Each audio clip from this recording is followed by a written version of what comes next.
In the summer of 2021, a single weapon flew all the way around the planet. It launched from a desert in China, climbed into low orbit, and circled the Earth before diving toward its target. No alarm sounded the way it should have, because the weapon came from the wrong direction. Western intelligence calls the design a fractional orbital bombardment system, a weapon that flies part of an orbit before it strikes, known as FOBS South. America saw the test, named the gap, and started building the answer. For 60 years, American missile defense watched one direction, north. Every early warning radar was aimed over the Arctic, because that is the short path a Russian or Chinese missile would take. A fractional orbital weapon breaks that rule on purpose. The Soviet Union pioneered this trick in the 1960s to fly under those exact radars. 6 decades later, China revived the idea and added something the Soviets never had. On the 27th of July 2021, China launched the test the world would later argue about. The booster carried a hypersonic glide vehicle, a warhead that flies and steers instead of falling on a fixed arc. China called the launch a routine test of a reusable spaceplane to cut the cost of spaceflight. Western analysts judged that explanation impossible to square with a weapon that circled the globe. Whatever China called it, the flight profile matched a FOBS, carrying a maneuvering hypersonic glider. The numbers are the reason this test mattered.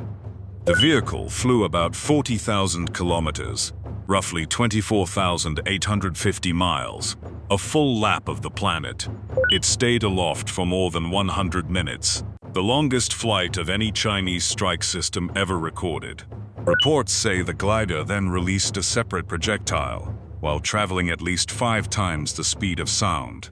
Analysts still do not agree what that projectile was, a decoy or an air-to-air round, a possible world first nobody has confirmed. Here is why a fractional orbital weapon is so hard to track. A normal warhead follows a fixed arc, so a radar facing the right way can predict its path. A maneuvering glider flies low and changes course, so a fixed radar fence loses it.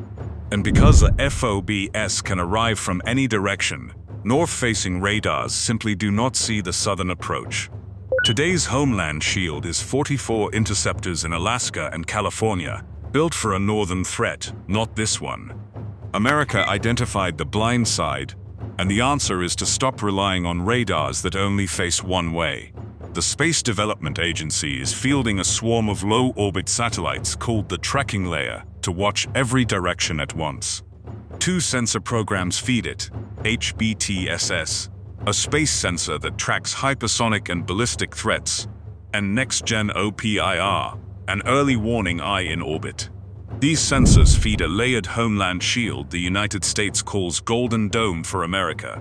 Space Force has already awarded up to $3.2 billion across 20 contracts to 12 companies, with the first demonstrations targeted for 2028. The honest part: the full architecture is a target, not yet finished, and the price and timeline are disputed. Back to that summer, and the weapon that flew all the way around the world.